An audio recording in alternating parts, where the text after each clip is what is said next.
Hi, my name is Danielle Hausman. I'm an occupational therapist and rehab educator at the Craig Nielsen Rehab Hospital. Thank you so much for taking the time to watch this video about managing your bladder program. So please take a moment to read over this disclaimer.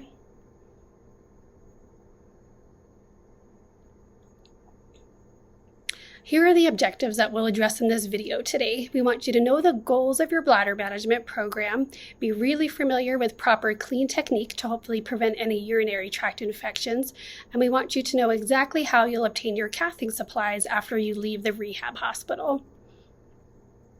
So here are the goals of your bladder management program. Number one is consistency. We know that at home you're not going to have a bladder scanning machine, so we need to know exactly how often you need to catheterize at home. The average person casts between every 4 to 6 hours, so we just need to know exactly if you're a 4, 5, or 6 hour person, including overnight. And we want to keep your organs healthy, especially your kidneys, by making sure that you're emptying your bladder frequently enough. We want to prevent urine from leaking and hopefully prevent those urinary tract infections. And we want to make sure that you're able to participate in life and that your bladder management isn't holding you back, that you're able to cath from a variety of places in the community and in your home.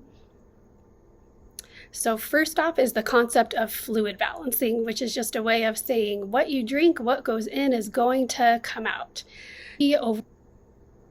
Unless if you've been instructed otherwise by your doctor, we want you to drink between 2 to 3 liters a day. And ideally that's going to be of water, but sports drinks also counts and healthy juices. But things like soda, coffee, and tea don't count toward your fluid balancing of 2 to 3 liters. So we want you to cath for between 350 and 500 milliliters of urine each time that you empty your bladder. You don't want to cath for less than about 300 or 350 milliliters because we don't want you to introduce a foreign object, the catheter, into your body more times than you absolutely need to. And we know that beyond 500 milliliters of urine, your bladder walls are potentially being stretched, which could put you at a higher risk for urinary tract infections. And try as much as you can to drink from when you first wake up in the morning until about 7 o'clock at night or after dinner time. And the purpose of this is to hopefully reduce having to get up multiple times in the middle of the night to cath. We want you to get good sleep. And we want to keep your skin healthy by preventing leaking. And so it's really important to follow that fluid balancing schedule. And if you do leak or have an accident for any reason, we want to make sure that we're helping you change your clothes right away so that moisture buildup doesn't lead to any skin problems. So here are the specific steps of how to cath yourself, which is called clean technique. So you'll notice that this is quite a bit different than the technique that your nurse uses to help you to cath, which is called sterile technique. So first, we want to make sure that you have the opportunity to try out a variety of intermittent catheters to see what's easiest for you to use and what's going to work best for your life. So the most complicated part is the hand hygiene. So first, you want to clean your hands, and this can be either with soap and water if you're able to get to the sink, a baby wipe, or with hand sanitizer. Next, you want to clean your genital area and open up the package of the catheter, but without touching the catheter itself. Next, you want to clean your hands a second time so that you can wash off any germs that you may have gotten on your hands from cleaning the genital area and from opening up the package of the catheter.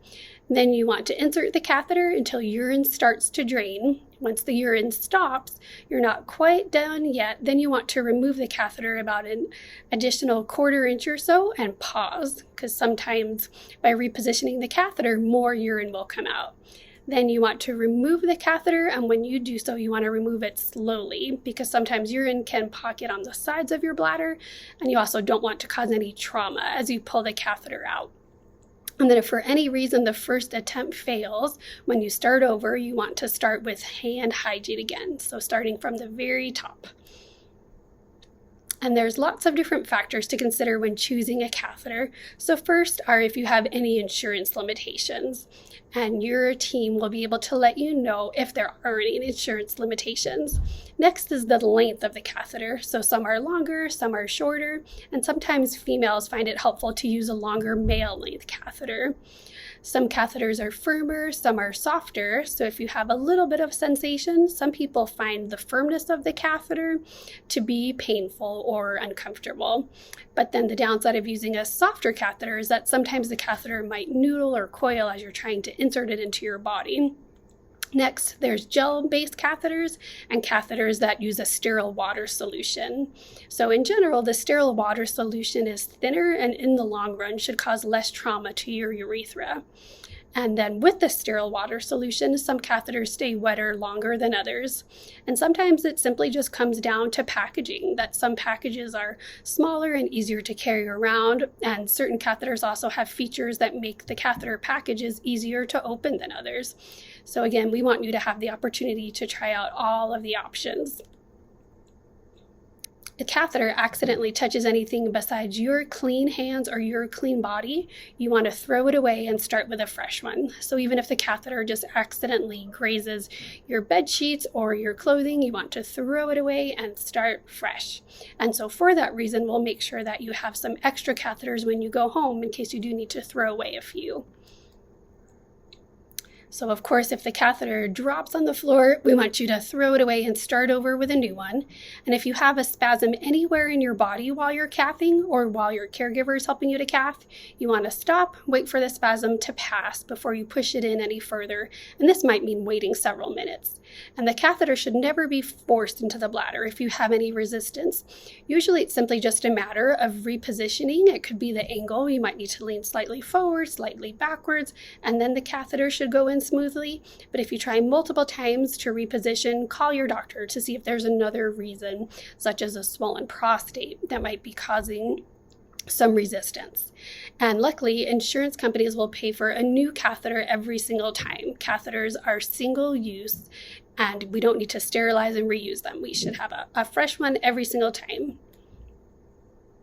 So once you've selected which catheter is easiest for you to use, your education team will place the order for your supplies, and you'll be connected with a catheter distributor, and you'll receive the catheters in the mail.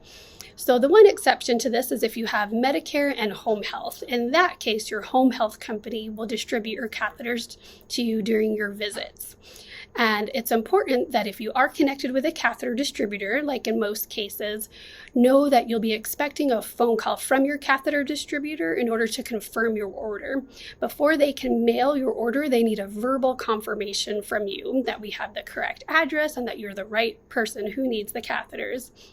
And in most cases, insurance companies won't allow the catheters to be mailed until the day of discharge, but we'll make sure that you have samples to go home with so that you have supplies to use until your full order arrives. And then every time the catheter order is up for renewal, which will either be monthly or every 3 months, depending on your insurance, it's important to follow the distributor's process for reordering the supplies. And when your distributor calls you to confirm the order, they'll let you know what their process is. It's usually very simple, either confirming through email that yes, you still need the catheters. It could be a text message or a phone call.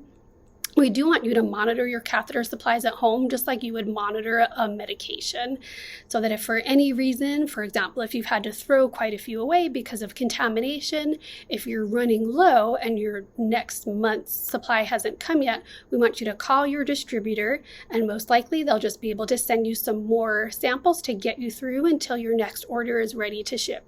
And if you ever have any problems, you should call your doctor to get extra supplies. So to summarize, a good bladder management program should minimize complications, hopefully prevent those urinary tract infections, and we want you to have plenty of practice and training, whether it's you cathing yourself or a caregiver, with clean techniques so that by the time you go home, you've got it down pat. And it's just so important to make sure that we select which catheter you'll have at home in a timely manner for discharge. And again, so important to monitor those catheter supplies at home just to make sure that you're not going to run out. Please contact your primary care team with any questions that you have about this information.